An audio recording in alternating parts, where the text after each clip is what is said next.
Vous êtes juif? Oui. C'est pas grave, moi aussi.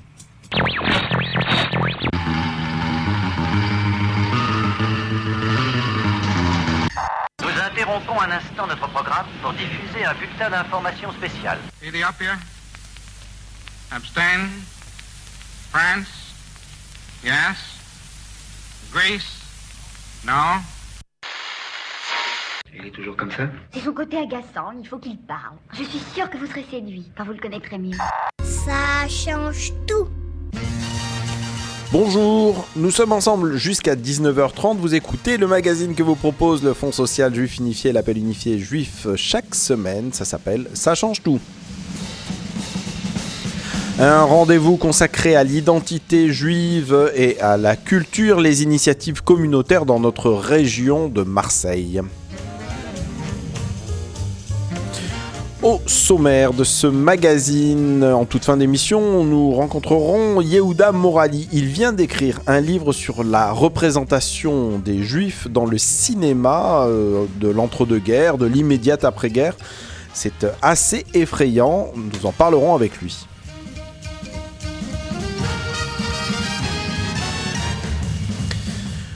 Les Juifs ont beaucoup participé à la culture populaire, le rock, la bande dessinée, le cinéma, etc., etc.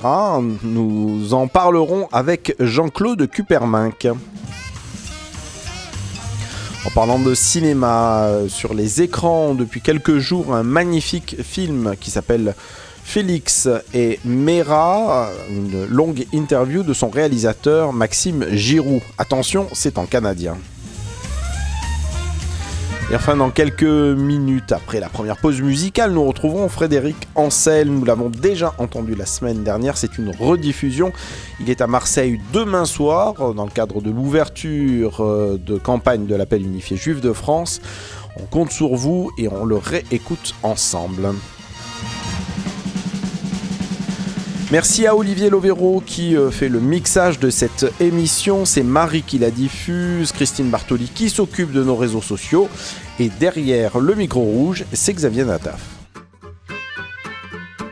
French Romance. Bonjour. Hello, stranger, Yankee, touriste. Bienvenue, welcome to visit Paris. Pour vous, j'allume la grande ville lumière. Paris froufrou, Paris mystère. Very typique, la French totoche. Il fait tatache, titi, gavroche. Quand Walt Disney prend la bastoche, Paris musée fait les popoches. If you need a tourist guide for French romance, we are your last chance. So hello, Dolly, and say money, ciao. What you need is what I said. Son typique et son français. Son Paris, c'est son cliché. What you need is what I said. Son typique et son français. Funky French kiss some boo-boo. Please kiss me, my baby boo-boo. French Romance. Fait chauffer la visa à défaut des méninges. À Saint-Germain-des-Prés, y en a du beau linge. Entre Zadig, Voltaire, BHL les gars, ainsi par les Arabes. Chez Jean-Paul Sapp, Je t'emmène à Pigalle voir Amélie Poulain. Récupérer ma com dans son bar à tapin. Tu veux du gay Paris, des clichés de Zazou. Faites cheese, c'est pickpocket à Pom-Pom-Pidou. If you need a tourist guide for French romance, we are your last chance. So shabadi-ba-dum-dum, shabadi-ba-dum-dum. What you need is what I said. Son typique et son français. Son Paris, c'est son cliché. What you need is what I said. Son typique et son français. Funky French kiss some boo-boo. Please kiss me, my baby boo-boo. French Romance.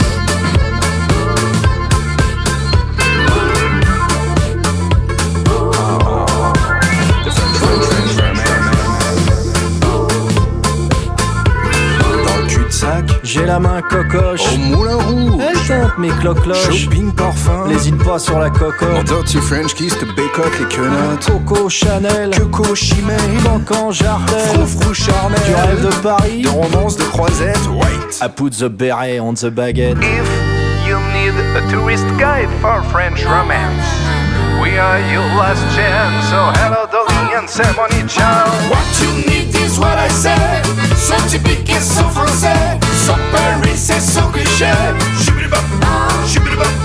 What you need is what I say. Son typique et son français, funky French qui sont bonbons. Please kiss me, my baby boy. What you need is what I say. Son typique et son français, son Paris c'est son cliché. What you need is what I say. Son typique et son français, son Paris c'est son cliché.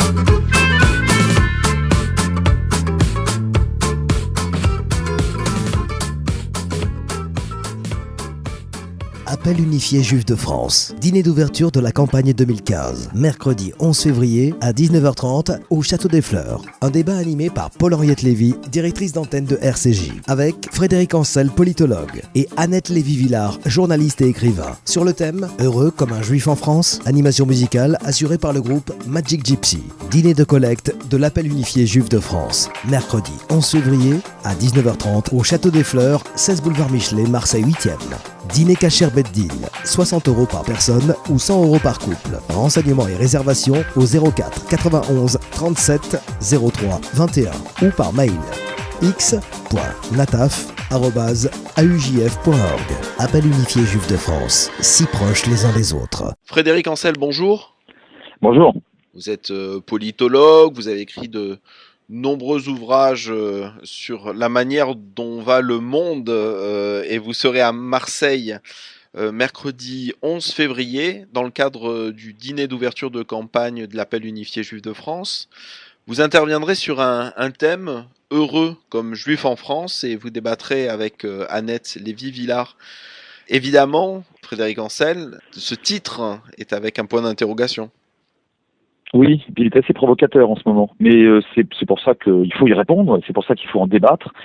C'est une thématique qui intéresse absolument tout le monde, et notamment au sein de l'AUJF et des communautés de manière générale, bien entendu, et c'est quelque chose qui relève à la fois de l'identité et de la stratégie. L'identité, parce que la République, que devient-elle? Est-ce qu'elle est encore pérenne? Est-ce que on y a encore notre place en son sein, et sans vivre dans des bunkers ou des ghettos?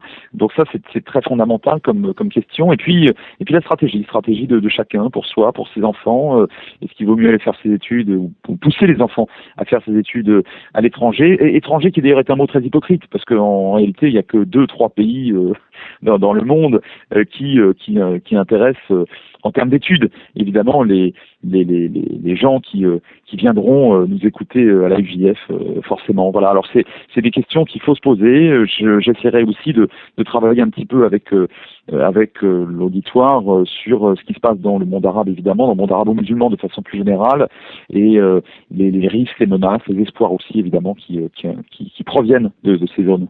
Alors cette soirée du 11, c'est la soirée d'ouverture de campagne, de collecte de l'Appel unifié juif de France, qui a pour objectif au fond de permettre à la communauté juive de financer un certain nombre de programmes, mais ça rentre aussi dans la catégorie stratégique dont vous parliez, c'est-à-dire comment cette communauté, à titre individuel et à titre collectif, est capable de se prendre en charge sur un certain nombre de sujets. Oui, absolument. Ça, c'est extrêmement fondamental. Ça concerne chacun. C'est chacun à la fois en individu et en collectif. Et puis l'argent, c'est le nerf de la guerre. Donc là, et je le dirai, je le répéterai avec beaucoup de force et de vigueur, on ne peut rien faire sans moyens, on ne peut rien faire sans solidarité.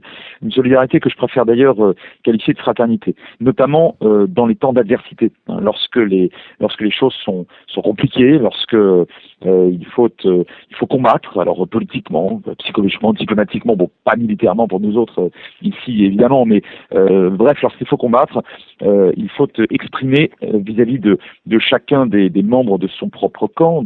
Il faut exprimer de la solidarité, et ça passe par les moyens. Beaucoup trop de gens, et notamment de méchants, ils se reconnaîtront, considèrent que nous avons beaucoup d'argent, ce qui est profondément débile, et ce qui relève de vieux amalgames qui malheureusement tuent depuis quelques années, depuis quelques siècles bien évidemment, mais en particulier encore ces dernières années en France. Il faut lutter contre ça. Il faut absolument soutenir ceux qui sont dans le besoin. C'est vrai ici, c'est vrai outre-Méditerranée, et par conséquent, j'appellerai très vigoureusement moi-même, au moment de mon petit laïus géopolitique, à être extrêmement solidaire. Bon, on attend ça avec impatience. Vous ouvrez déjà un certain nombre de grandes questions que nous aurons l'occasion d'aborder ce mercredi 11 février, donc pour cette soirée dîner d'ouverture de campagne de l'appel unifié. On vous attend avec impatience au Château des Fleurs à Marseille. Ça fait longtemps qu'on vous a pas accueilli à Marseille, donc c'est toujours un grand plaisir. Merci Frédéric Ansel. Très gentil. Au plaisir. Au revoir. Au plaisir.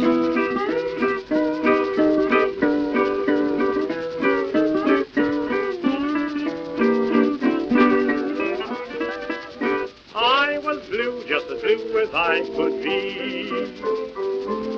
Every day was a cloudy day for me. Then good luck came a-knocking at my door. Skies were gray, but they're not gray anymore. Blue skies smiling at me. Nothing but blue skies do I see. Bluebirds singing a song, nothing but bluebirds all day long. Never saw the sun shine so bright, never saw things going so right. Noticing the days hurrying by, when you're in love, my how they fly. Blue days, all of them gone, nothing but blue skies from now on.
Ça change tout, 18h30, 19h30.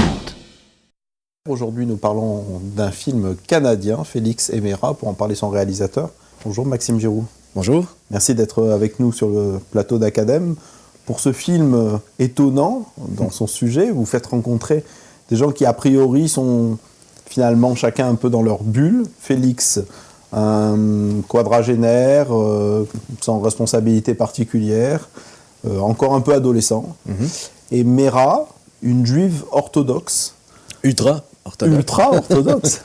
Et qui, a priori, ils n'étaient pas faits pour se rencontrer, et ces deux-là, et encore moins tomber amoureux. Oui, tout à fait. C'était un peu, quand j'y pense, c'était un peu une folie d'avoir pensé à ce film. C'est-à-dire que j'habite à Montréal, dans un quartier, je ne sais pas si vous connaissez un peu Montréal, qui s'appelle le Mile End, juste à côté d'Outremont. Et chez nous, dans ce quartier-là, il se côtoie plusieurs communautés, mais plusieurs aussi communautés de juifs hassidiques. Donc, je sais qu'à Paris, c'est les Lubavitch. Nous, on a, les Lubavitch, on a des Satmar, des Belts, des Tosh, des Xver, on en a beaucoup, beaucoup. Et dans ma rue, moi, c'était les Satmar, qui est une communauté ultra-orthodoxe très, très, très fermée, une des plus fermées du monde. Et surtout en Amérique, qui se sont encore plus fermés d'une certaine façon sur le reste du monde. C'est ça, c'était mes voisins. Je ne connaissais absolument rien d'eux, mais zéro. Je savais même pas que dans cette communauté-là, il y avait plusieurs communautés. Je comprenais pas pourquoi ils ne voulaient pas me parler, pourquoi ils ne voulaient pas me regarder.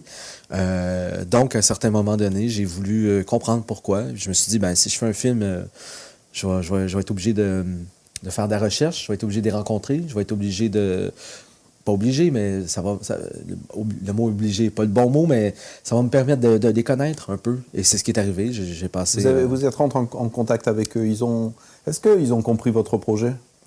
Ça, c'est un autre truc. En fait, j'ai commencé à les connaître. Ils ont commencé à me connaître d'une certaine façon. Pas tout le monde, bien sûr. Par contre, au moment où est-ce que je reparlais de cinéma et de ce film-là, de cette histoire-là, malheureusement, tout à coup, il y avait comme un genre de barrière qui s'installait et même si l'amitié restait, on ne pouvait pas parler de ça. Alors, c'est avant tout un film d'amour. Oui. C'est pas un film exotique. Vous n'allez pas chercher ce qu'il y a de tout à fait pittoresque dans les personnages. Vous essayez de décrire, en tout cas, c'est comme ça que le spectateur le ressent, c'est comme ça que je l'ai ressenti moi-même, une certaine vérité, une certaine profondeur dans la vie de ces deux personnages, et notamment Mera. Donc, elle est très seule, finalement, dans sa communauté. Effectivement, et ça fait contraste aussi avec le personnage masculin dans la communauté québécoise francophone où est-ce qu'il se sent seul. Mais oui, elle est seule, puis comment dire, c'est le moteur, en fait, du film. Pour moi, c'est le personnage principal, en fait. Mera, c'est elle qui... c'est l'histoire d'émancipation de cette femme-là, d'une certaine façon. Elle est seule parce que je pense que j'ai rencontré beaucoup de membres qui ont quitté la communauté, des gens qui ont quitté la communauté. Et je me rendais compte que souvent, ça commençait assez jeune, leur histoire. C'est pas à 20 ans qu'ils ont décidé de partir du jour au lendemain. Ça commençait à 8 ans, 9 ans. Ils commençaient à se poser des questions. Mais pourquoi ci, pourquoi ça? Et une fois que ce processus-là est entamé, ils se sentaient très seuls dans leur communauté parce que on n'a pas le droit de poser ces questions-là. Alors cette Mera, sa transgression, elle tourne autour de la musique. C'est une communauté où on n'écoute pas beaucoup de musique, notamment venue de l'extérieur, disons. Et elle, d'une certaine manière, quand son mari quitte la maison, quand sa fille est couchée, elle écoute de la musique, elle écoute de la musique de jazz, enfin des disques. Oui, puis ça, je pense, c'est assez universel, en fait. J'ai l'impression qu'en fait, c'est une femme qui a un enfant, mais qui recherche un peu son adolescence qu'elle n'a jamais eue. J'ai l'impression que la musique nous aide à aller de l'avant dans la vie. Je pense que c'est à peu près le cas pour tout le monde. Là. Quand on a 14, 15, 16 ans, on se définit par rapport à la musique, ça devient un peu notre famille. Et cette musique-là va rester en nous toute notre vie. Hein. Même quand on a 40, 50, 60 ans, la musique de notre jeunesse est ancrée en nous. Et pour moi, c'est important. Puis aussi, c'est de la musique soul des années 60, donc de la musique d'une femme qui s'est, entre guillemets, émancipée malgré tout dans une Amérique où la culture afro-américaine n'était pas si évidente que ça, surtout pour une femme. Donc, il y a quelque chose là-dedans, il y a un lien dans tout ça. Là. Ouais. Alors, Maxime Giroux, comment vous avez travaillé, choisi vos acteurs et travaillé avec eux? Alors ça, c'était pas évident parce que j'avais vraiment envie, à Montréal, on parle yiddish, en fait, la communauté juive hassidique. Donc, pour moi, c'était prioritaire que le film soit en yiddish. Français parce que ces femmes-là apprennent un peu de français et anglais parce que la plupart des hommes parlent anglais chez les Juifs hassidiques. Donc, ce fut pas évident. En fait, j'avais envie que ce soit des membres de la communauté, des ex-membres de la communauté. J'ai fait de la recherche au Canada, aux États-Unis. Bien sûr, il n'y en a pas beaucoup qui voulaient jouer dans le film. Mais tout me ramenait vers ce mec qui s'appelle Loser Twisky, qui joue le mari dans le film. et qui, lui, a été 20 ans dans une communauté Satmar à Brooklyn. C'est le fils d'un rabbin très important. Il est parti de la communauté. Il a lui-même 2 enfants qu'il ne peut plus voir, malheureusement pour lui. Oui, parce que, enfin, je fais une parenthèse, mais c'est très compliqué de quitter cette communauté parce qu'au fond, on s'isole totalement, on risque de perdre ses enfants, évidemment tous ses contacts. Et oui, et au-delà de ça, ils n'ont pratiquement pas d'éducation. Ils ont une éducation comme nous, on peut en avoir, là, c'est-à-dire un diplôme, tout ça. Ils ont bien sûr d'autres choses et de très belles choses dans leur éducation à l'Église. Pas à l'Église, l'Église, ça, c'est les chrétiens, excusez-moi, la synagogue. Donc, mais ils sortent de la communauté et c'est très difficile. Loser Twisky, entre autres, a été sans abri pendant un certain moment parce que plus de famille, plus d'amis, pas d'argent, pas de boulot, pas d'éducation, aucun repère. Donc, c'est très difficile pour eux. Bref, j'ai trouvé ce mec qui a accepté de faire le film, de jouer dans le film, qui était absolument extraordinaire. Et pour ce qui est de Mera, je recherchais aussi une ex-membre de la communauté et je trouvais pas, parce que mes 2 comédiens sont assez petits, assez menus. Je trouvais des grandes filles, des filles un peu plus corpulentes. Ça fonctionnait pas. Et je voulais pas avoir la femme qui joue dans le film, qui s'appelle Ada Sharon, qui est une Israélienne. Elle avait déjà joué un magnifique rôle dans un film qui s'appelle Fill the Void et elle jouait déjà... Le cœur a ses raisons en français. Et voilà. Et je voulais pas l'avoir. Pour moi, c'était comme... Ça n'a pas de sens. En plus, elle parle hébreu, elle parle pas yiddish. Mais mes producteurs, qui sont de producteurs assez intelligents, lui ont fait faire une audition à mon insu. Et j'ai reçu ça par Internet. Et autant le non était catégorique, 15 secondes plus tard, le oui était absolu. Et puis, elle a appris le yiddish, elle a appris le français. Puis elle a joué dans ce film-là, puis elle est extraordinaire. Elle a eu déjà... vraiment très juste dans ce rôle-là. On l'avait déjà repéré, effectivement, dans Le cœur à ses raisons. Elle est magnifique. Et là, dans un film où les choses sont tout en finesse, souvent tout en non-dit. Enfin, vous parlez des 3 langues présentes dans le film, mais en fait, il y a une 4e langue qui est le silence, parce qu'il y a beaucoup de choses qui passent dans les regards et dans la relation d'effleurement entre ces 2 personnages. Bien, effectivement, ça vient de plein de choses. Hein. Ça vient du fait que, mes expériences personnelles aussi, c'est-à-dire que quand on est en amour, entre guillemets, avec une personne d'une autre culture, qui parle une autre langue, il faut développer d'une certaine façon son propre langage, et ça se passe beaucoup dans le silence, ça se passe avec le physique, le non-dit aussi. Donc, et ça, c'est quelque chose d'assez québécois aussi, c'est-à-dire qu'au Québec, à Montréal, entre autres, il y a beaucoup de langues, anglais, français, on ne maîtrise pas nécessairement tout le temps l'autre langue. Et même nous, les Québécois francophones, on n'est pas ceux qui s'expriment le mieux au monde, à part Xavier Dolan qui s'exprime très bien, justement. Mais nous, en général, on a de la misère. Donc, on développe un côté instinctif peut-être plus qui est plus présent. Et ça se passe dans ces silences-là, effectivement, dans le film. Et moi, ça me plaît beaucoup, les silences au cinéma. Il y a quelque chose qui fait en sorte que le spectateur doit combler ces silences-là et ça fait en sorte que peut-être le spectateur, lui, revient un petit peu plus sur ses propres expériences à lui. C'est votre 3e long métrage en tant que réalisateur. Est-ce qu'il y a du Félix en vous? Oui, un peu. Il y a du Félix en moi. Félix ressemble au comédien, beaucoup, qui était là depuis le début, Martin Dubreuil. Il ressemble au co-scénariste aussi, à moi, mais aussi à ma vision du Québec moderne en ce moment, c'est-à-dire un Québec qui est en perte d'identité, en perte de repères un peu. Mais je pense pas que c'est seulement le Québec. Je pense que c'est beaucoup de jeunes mecs dans la société occidentale, si je peux dire. Parce qu'on a eu on a tout eu, on a une éducation, on mange bien, on fait la fête. On est un peu perdu, on a peur de l'engagement, on est en perte de spiritualité un peu. Donc, c'est un peu le Québec que moi je vois en tout cas. Oui. En tout cas, merci Maxime Bureau pour ce magnifique film qui bouge un peu les lignes et qui justement, d'endroits qu'on pourrait imaginer clos, fait qu'il y a un petit peu d'ouverture comme ça et ça permet de rêver. Le film s'appelle Félix et Mera. Début février, il est sur les écrans français et c'est un film à voir absolument. Merci.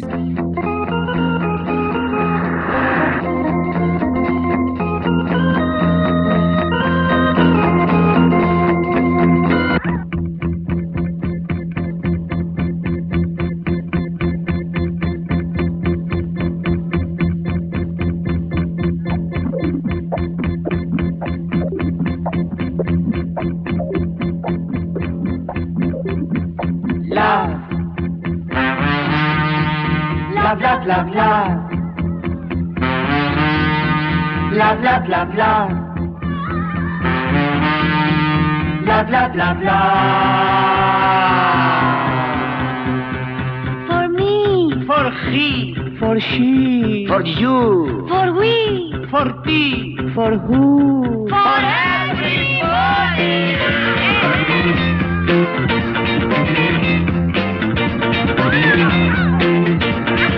Looky, looky, looky, looky, looky, looky, looky, looky straight.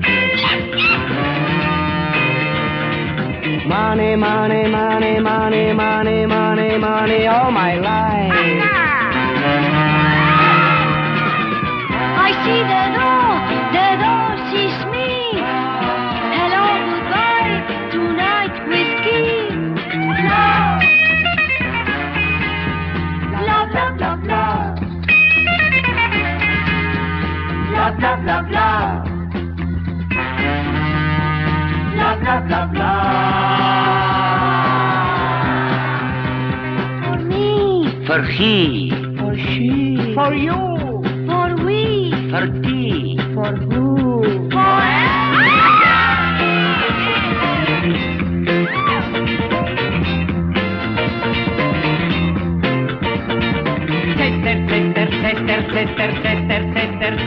Chesterfield. Ozma, Ozma, Ozma, Ozma, Ozma, Ozma, Ozma, Ozmobile. Good, good. I found the door past me. Hello, goodbye, tonight whiskey. Love. I'm pleased to meet you. Congratulations. I want to kiss you. Congratulations. I want to miss you. Congratulations. La la la la la la la la la la la la la la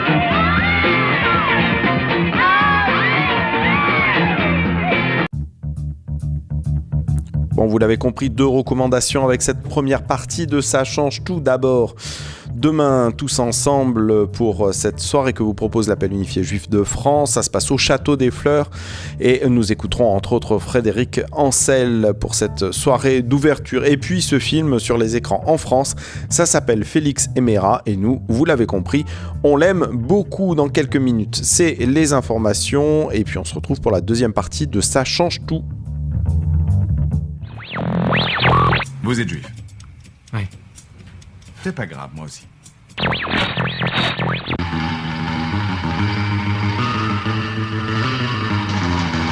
Nous interrompons un instant notre programme pour diffuser un bulletin d'information spécial. Ethiopia, abstain. France, yes. Greece, no. Il est toujours comme ça? C'est son côté agaçant, il faut qu'il parle. Je suis sûre que vous serez séduit quand vous le connaîtrez mieux. Ça change tout. Bonjour, nous sommes ensemble jusqu'à 19h30. Vous écoutez le magazine que vous propose le Fonds social juif unifié, l'Appel unifié juif chaque semaine. Ça s'appelle Ça change tout.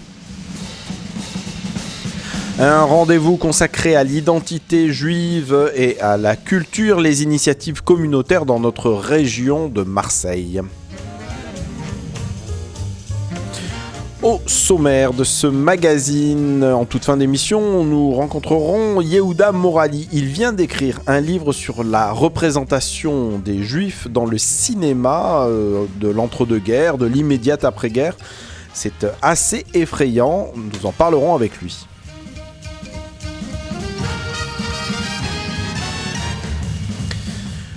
Les Juifs ont beaucoup participé à la culture populaire, le rock, la bande dessinée, le cinéma, etc., etc. Nous en parlerons avec Jean-Claude Kuperminck.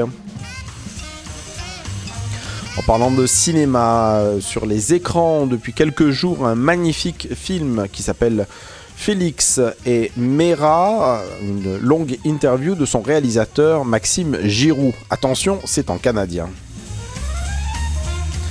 Et enfin, dans quelques minutes après la première pause musicale, nous retrouverons Frédéric Ancel. Nous l'avons déjà entendu la semaine dernière, c'est une rediffusion. Il est à Marseille demain soir, dans le cadre de l'ouverture de campagne de l'appel unifié juif de France. On compte sur vous et on le réécoute ensemble.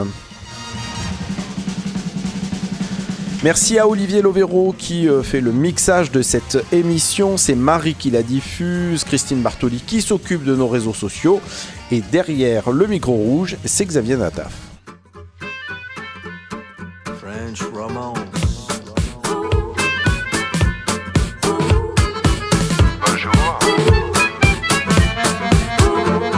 Hello stranger, Yankee touriste, bienvenue, welcome to visit Paris.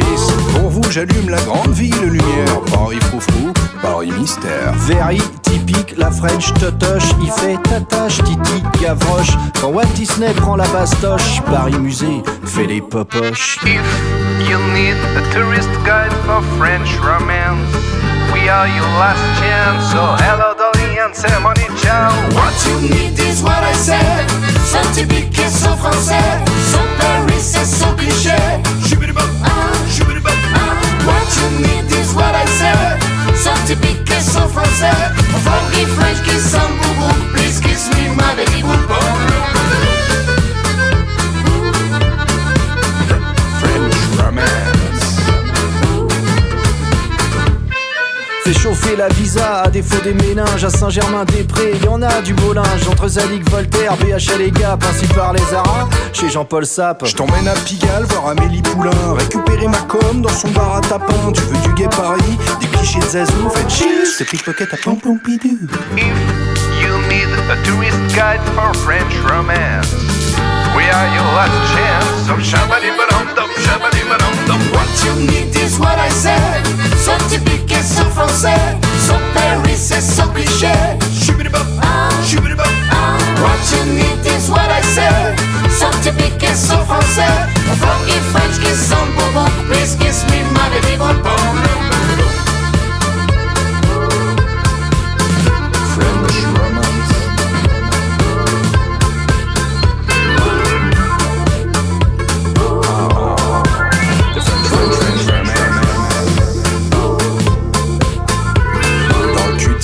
J'ai la main cocoche, au moulin rouge, elle tente mes cloches-cloches. Shopping parfum, n'hésite pas sur la cocotte. En dirty French kiss te bécote les quenottes. Coco Chanel, Coco Chimay, Cancan Jardel, Froufrou Charnel. Tu rêves de Paris, de romance, de croisette, wait. I put the beret on the baguette. If you need a tourist guide for French romance, we are your last chance. So hello Dolly and say money ciao. What you need is what I said. So typique et so français. So Paris c'est so cliché.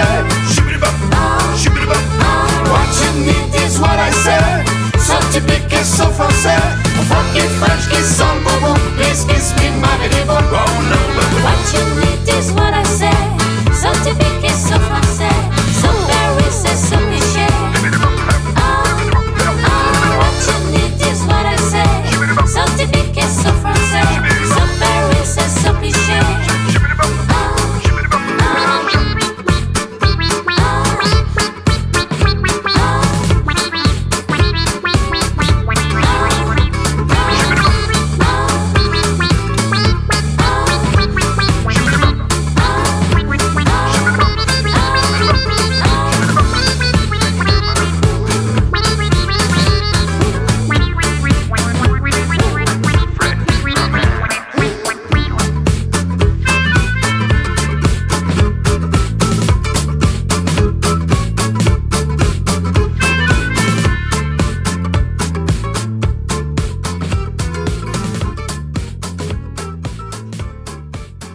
Appel unifié juif de France. Dîner d'ouverture de la campagne 2015. Mercredi 11 février à 19h30 au Château des Fleurs. Un débat animé par Paul-Henriette Lévy, directrice d'antenne de RCJ, avec Frédéric Ancel, politologue, et Annette Lévy-Villard, journaliste et écrivain. Sur le thème « Heureux comme un juif en France », animation musicale assurée par le groupe Magic Gypsy. Dîner de collecte de l'Appel unifié juif de France. Mercredi 11 février à 19h30 au Château des Fleurs, 16 boulevard Michelet, Marseille 8e.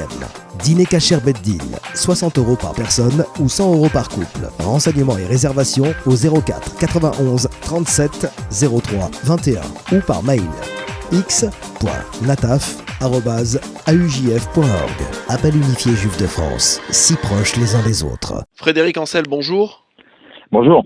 Vous êtes politologue, vous avez écrit de nombreux ouvrages sur la manière dont va le monde et vous serez à Marseille mercredi 11 février dans le cadre du dîner d'ouverture de campagne de l'Appel unifié juif de France. Vous interviendrez sur un thème heureux comme juif en France et vous débattrez avec Annette Lévy-Villard. Évidemment, Frédéric Ancel, ce titre est avec un point d'interrogation. Oui, il est assez provocateur en ce moment, mais c'est pour ça qu'il faut y répondre, c'est pour ça qu'il faut en débattre. C'est une thématique qui intéresse absolument tout le monde, et notamment au sein de l'AUJF et des communautés de manière générale, bien entendu, et c'est quelque chose qui relève à la fois de l'identité et de la stratégie. L'identité, parce que la République, que devient-elle? Est-ce qu'elle est encore pérenne? Est-ce que on y a encore notre place en son sein, et sans vivre dans des bunkers ou des ghettos? Donc ça, c'est très fondamental comme question. Et puis la stratégie de chacun, pour soi, pour ses enfants. Est-ce qu'il vaut mieux aller faire ses études ou pousser les enfants à faire ses études à l'étranger? Et étranger qui d'ailleurs est un mot très hypocrite, parce qu'en réalité, il n'y a que 2-3 pays dans le monde qui intéressent en termes d'études. Évidemment, les gens qui viendront nous écouter à la UJF, forcément. Voilà. Alors c'est des questions qu'il faut se poser. J'essaierai aussi de travailler un petit peu avec l'auditoire sur ce qui se passe dans le monde arabe, évidemment, dans le monde arabo-musulman de façon plus générale, et les risques, les menaces, les espoirs aussi, évidemment, qui proviennent de ces zones. Alors cette soirée du 11, c'est la soirée d'ouverture de campagne, de collecte de l'Appel unifié juif de France, qui a pour objectif au fond de permettre à la communauté juive de financer un certain nombre de programmes, mais ça rentre aussi dans la catégorie stratégique dont vous parliez, c'est-à-dire comment cette communauté, à titre individuel et à titre collectif, est capable de se prendre en charge sur un certain nombre de sujets. Oui, absolument. Ça, c'est extrêmement fondamental. Ça concerne chacun. C'est chacun à la fois en individu et en collectif. Et puis l'argent, c'est le nerf de la guerre. Donc là, et je le dirai, je le répéterai avec beaucoup de force et de vigueur, on ne peut rien faire sans moyens, on ne peut rien faire sans solidarité. Une solidarité que je préfère d'ailleurs qualifier de fraternité, notamment dans les temps d'adversité, lorsque les choses sont compliquées, lorsque il faut combattre, alors politiquement, psychologiquement, diplomatiquement, bon, pas militairement pour nous autres ici évidemment, mais bref, lorsqu'il faut combattre, il faut exprimer vis-à-vis de chacun des membres de son propre camp, il faut exprimer de la solidarité, et ça passe par les moyens. Beaucoup trop de gens, et notamment de méchants, ils se reconnaîtront, considèrent que nous avons beaucoup d'argent, ce qui est profondément débile, et ce qui relève de vieux amalgames qui malheureusement tuent depuis quelques années, depuis quelques siècles bien évidemment, mais en particulier encore ces dernières années en France. Il faut lutter contre ça. Il faut absolument soutenir ceux qui sont dans le besoin. C'est vrai ici, c'est vrai outre-Méditerranée, et par conséquent, j'appellerai très vigoureusement moi-même, au moment de mon petit laïus géopolitique, à être extrêmement solidaire. Bon, on attend ça avec impatience. Vous ouvrez déjà un certain nombre de grandes questions que nous aurons l'occasion d'aborder ce mercredi 11 février, donc pour cette soirée dîner d'ouverture de campagne de l'Appel unifié. On vous attend avec impatience au Château des Fleurs à Marseille. Ça fait longtemps qu'on vous a pas accueilli à Marseille, donc c'est toujours un grand plaisir. Merci Frédéric Ancel. Très gentil. Au plaisir. Au revoir. Plaisir.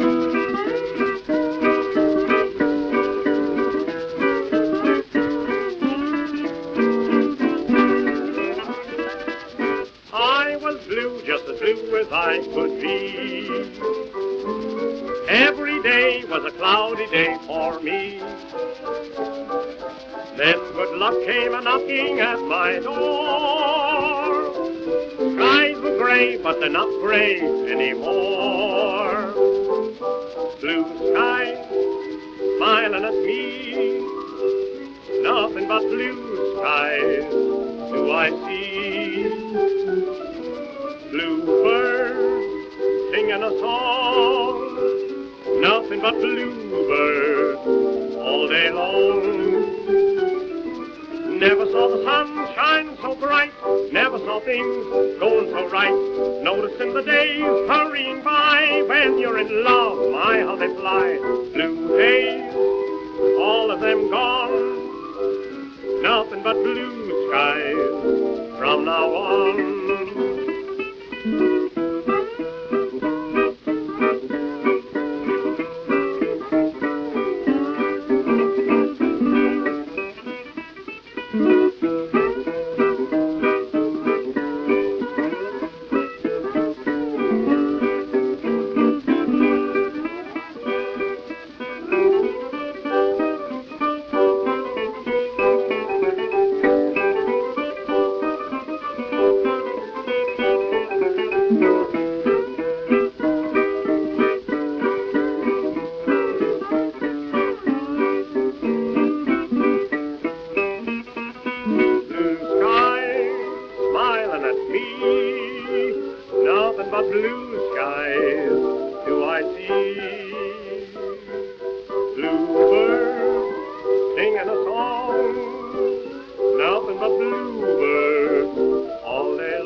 Ça change tout, 18h30, 19h30. Aujourd'hui, nous parlons d'un film canadien, Félix et Méra, pour en parler son réalisateur. Bonjour Maxime Giroux. Bonjour. Merci d'être avec nous sur le plateau d'Academ. Pour ce film étonnant dans son sujet, vous faites rencontrer des gens qui a priori sont finalement chacun un peu dans leur bulle. Félix, un quadragénaire, sans responsabilité particulière, encore un peu adolescent. Et Méra, une juive orthodoxe. Ultra-orthodoxe. Et qui, a priori, ils n'étaient pas faits pour se rencontrer, et ces deux-là, et encore moins tomber amoureux. Oui, tout à fait. C'était un peu, quand j'y pense, c'était un peu une folie d'avoir pensé à ce film. C'est-à-dire que j'habite à Montréal, dans un quartier, je ne sais pas si vous connaissez un peu Montréal, qui s'appelle le Myland, juste à côté d'Outremont. Et chez nous, dans ce quartier-là, il se côtoie plusieurs communautés, mais plusieurs aussi communautés de Juifs hassidiques.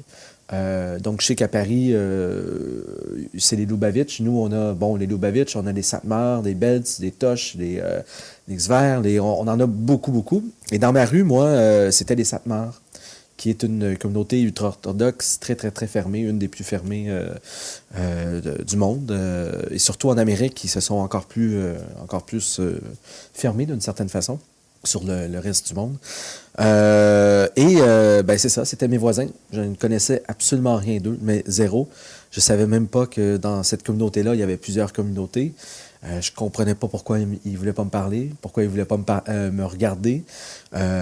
Donc, à un certain moment donné, j'ai voulu comprendre pourquoi. Je me suis dit, si je fais un film, je vais être obligé de faire de la recherche, je vais être obligé de les rencontrer, je vais être obligé de...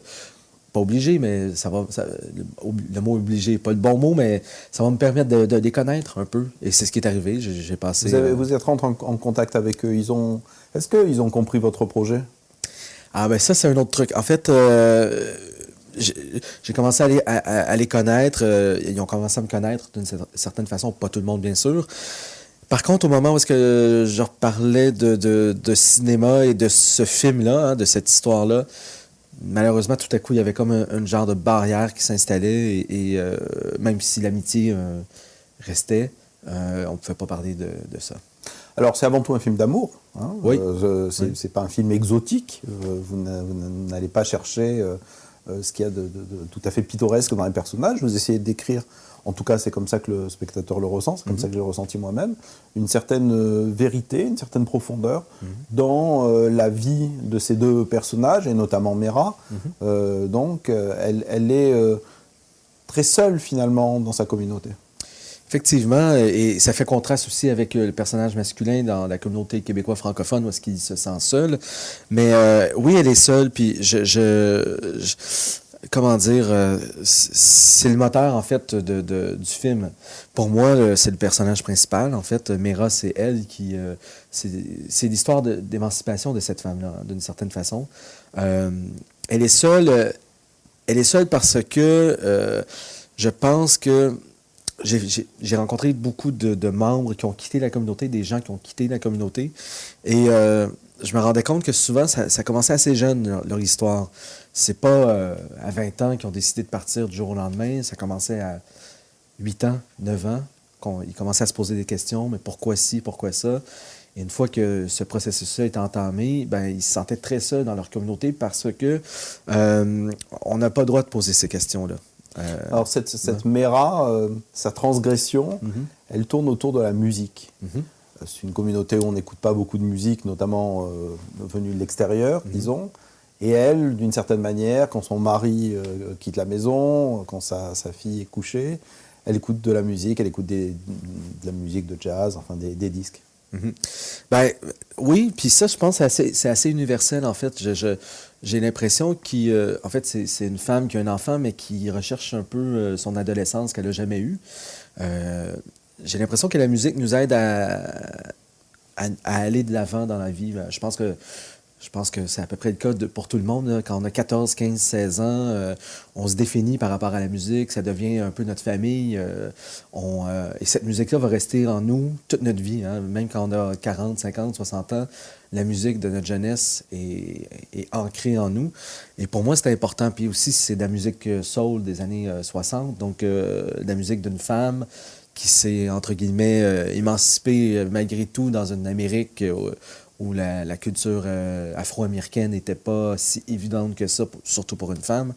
Donc, il y a quelque chose là-dedans, il y a un lien dans tout ça. Là. Ouais. Alors, Maxime Giroux, comment vous avez travaillé, choisi vos acteurs et travaillé avec eux? Alors ça, c'était pas évident parce que j'avais vraiment envie, à Montréal, on parle yiddish, en fait, la communauté juive hassidique.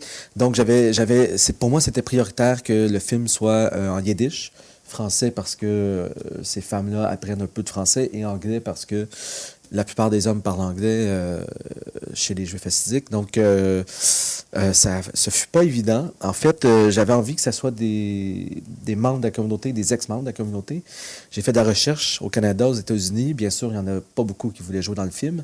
Mais tout me ramenait vers ce mec qui s'appelle Loser Twisky, qui joue le mari dans le film. Et qui, lui, a été 20 ans dans une communauté Satmar à Brooklyn. C'est le fils d'un rabbin très important. Il est parti de la communauté. Il a lui-même 2 enfants qu'il ne peut plus voir, malheureusement pour lui. Oui, parce que, enfin, je fais une parenthèse, mais c'est très compliqué de quitter cette communauté parce qu'au fond, on s'isole totalement, on risque de perdre ses enfants, évidemment tous ses contacts.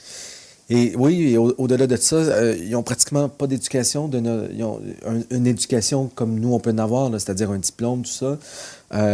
Ils ont bien sûr d'autres choses et de très belles choses dans leur éducation à l'Église. Pas à l'Église, l'Église, c'est les chrétiens, excusez-moi, la synagogue. Donc, ils sortent de la communauté et c'est très difficile. Loser Twisky, entre autres, a été sans abri pendant un certain moment parce que plus de famille, plus d'amis, pas d'argent, pas de boulot, pas d'éducation, aucun repère. Donc, c'est très difficile pour eux. Bref, j'ai trouvé ce mec qui a accepté de faire le film, de jouer dans le film, qui était absolument extraordinaire. Et pour ce qui est de Mera, je recherchais aussi une ex-membre de la communauté et je trouvais pas, parce que mes 2 comédiens sont assez petits, assez menus. Je trouvais des grandes filles, des filles un peu plus corpulentes. Ça fonctionnait pas. Et je voulais pas avoir la femme qui joue dans le film, qui s'appelle Hadass Yaron, qui est une Israélienne. Elle avait déjà joué un magnifique rôle dans un film qui s'appelle Fill the Void et elle jouait déjà... Le cœur a ses raisons en français. Et voilà. Et je voulais pas l'avoir. Pour moi, c'était comme... Ça n'a pas de sens. En plus, elle parle hébreu, elle parle pas yiddish. Mais mes producteurs, qui sont de producteurs assez intelligents, lui ont fait faire une audition à mon insu. Et j'ai reçu ça par Internet. Et autant le non était catégorique, 15 secondes plus tard, le oui était absolu. Et puis, elle a appris le yiddish, elle a appris le français. Puis elle a joué dans ce film-là, puis elle est extraordinaire. Elle a eu déjà... très juste dans ce rôle-là. Ouais. On l'avait déjà repéré effectivement dans elle a eu 3 Le cœur prix. a ses raisons. Elle est magnifique. Et là, dans un film où les choses sont tout en finesse, souvent tout en non-dit. Enfin, vous parlez des 3 langues présentes dans le film, mais en fait, il y a une 4e langue qui est le silence, parce qu'il y a beaucoup de choses qui passent dans les regards et dans la relation d'effleurement entre ces 2 personnages. Bien, effectivement, ça vient de plein de choses. Hein. Ça vient du fait que, mes expériences personnelles aussi, c'est-à-dire que quand on est en amour, entre guillemets, avec une personne d'une autre culture, qui parle une autre langue, il faut développer, d'une certaine façon, son propre langage, et ça se passe beaucoup dans le silence, ça se passe avec le physique, le non-dit aussi. Donc, et ça, c'est quelque chose d'assez québécois aussi, c'est-à-dire qu'au Québec, à Montréal, entre autres, il y a beaucoup de langues, anglais, français, on ne maîtrise pas nécessairement tout le temps l'autre langue. Et même nous, les Québécois francophones, on n'est pas ceux qui s'expriment le mieux au monde, à part Xavier Dolan qui s'exprime très bien, justement. Mais nous, en général, on a de la misère. Donc, on développe un côté instinctif peut-être plus qui est plus présent. Et ça se passe dans ces silences-là, effectivement, dans le film. Et moi, ça me plaît beaucoup, les silences au cinéma. Il y a quelque chose qui fait en sorte que le spectateur doit combler ces silences-là et ça fait en sorte que peut-être le spectateur, lui, revient un petit peu plus sur ses propres expériences à lui. C'est votre 3e long métrage en tant que réalisateur. Est-ce qu'il y a du Félix en vous?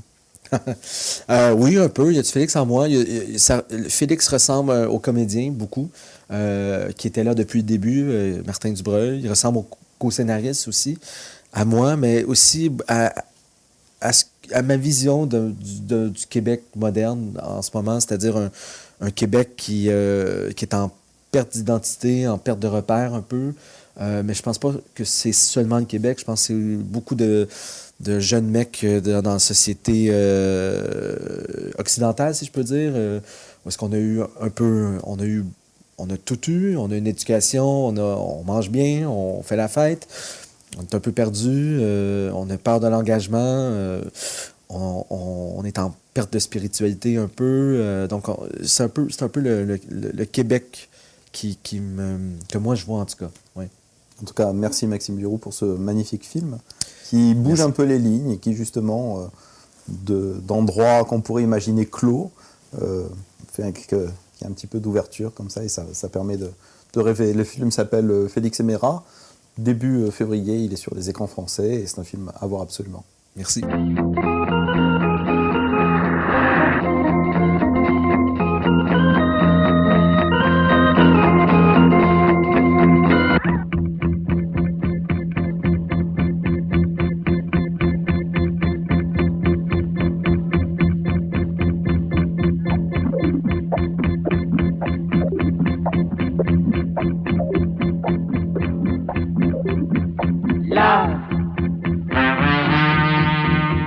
Love, love.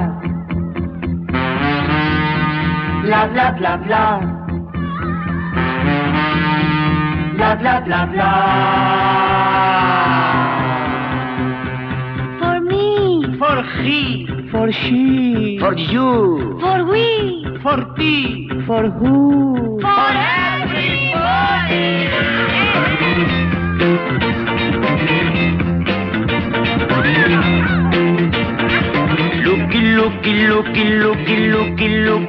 Looky straight. Money, money, money, money, money, money, money, all my life. I see the door sees me. Hello, goodbye, tonight whiskey. Love, love, love, love, love.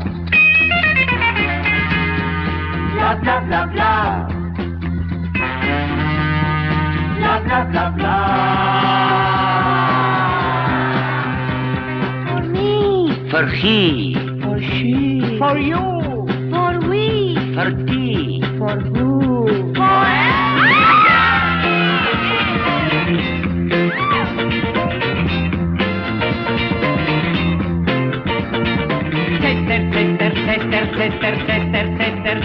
Chesterfield. Yeah. No. Osmobile. Good. I got the dog bites me. Hello, goodbye, tonight whiskey.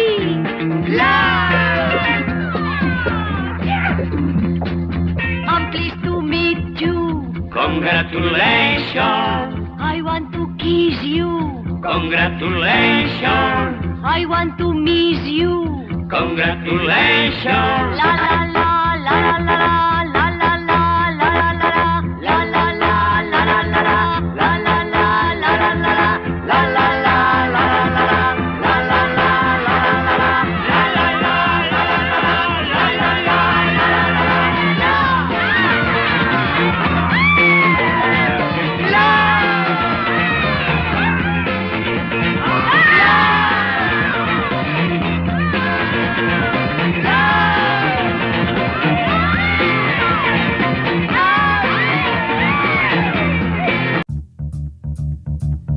Bon, vous l'avez compris, 2 recommandations avec cette première partie de Ça change tout. D'abord, demain, tous ensemble pour cette soirée que vous propose l'Appel unifié juif de France. Ça se passe au Château des Fleurs et nous écouterons entre autres Frédéric Ancel pour cette soirée d'ouverture. Et puis ce film sur les écrans en France, ça s'appelle Félix Emera et nous, vous l'avez compris, on l'aime beaucoup. Dans quelques minutes, c'est les informations et puis on se retrouve pour la deuxième partie de Ça change tout.